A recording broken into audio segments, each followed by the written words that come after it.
Hello friends, मग मजेत आहात ना सगळे? मिसळ तुम्ही भरपूर वेळा खाल्ली असेल, पण अशी मिसळ टेस्ट जबरदस्त तुम्ही कधीच बघितली नाही. खोबरं घ्यायचं आहे, धने, जिरे, तीळ आणि खसखस आहेत आणि काजू घेतलेले आहेत. सगळं एक एक चमचा घेतलेला आहे. आता सगळं कढईमध्ये घालून फक्त 2च मिनटं चांगलं भाजून घ्यायचं आहे. यामुळे टेस्ट तर अप्रतिम लागतेच, पण कोणाला पोटाला त्राससुद्धा होत नाही. आता सगळं चांगलं थोडं भाजून घेतल्यावर आपण कांदा एक आणि टमाटो एक चिरून घेतलेला आहे. त्यामधला अर्ध दोन्ही घालून घ्यायचं आहे. आपण जास्त पण कांदा आणि टोमॅटो वापरत नाही आहे. कांदा पण भाजून घेतलेला आहे 1 मिनटासाठी. आता टोमॅटो घालून घ्यायचं आहे. अशी मिसळ कधीच खाल्ली नसेल असे सगळे म्हणतील, नक्की ट्राय करा. आता इथं बघा, मी कांदा आणि टोमॅटो त्यातला पण शिल्लक ठेवलेला आहे. मिक्सरच्या भांड्यात आपण घालून घेतलेलं आहे. थोडं थंड झाल्यावर याची ग्रेव्ही करून घेतलेली आहे. स्मूथ अशी पेस्ट करून घेतलेली आहे. ही पेस्ट अप्रतिम लागते. वेगळ्या पद्धतीने आपण थोडी मिसळ करतोय.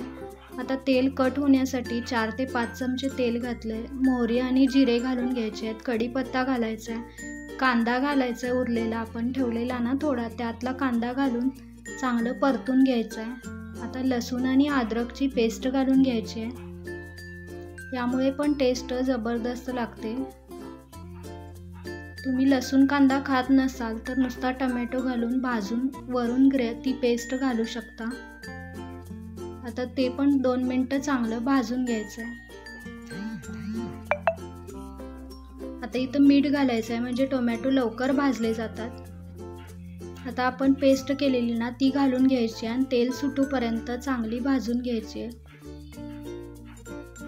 तेल पण 2 मिनिटातच सुटतं, कारण आपण आधी सगळं भाजून घेतलंय ना.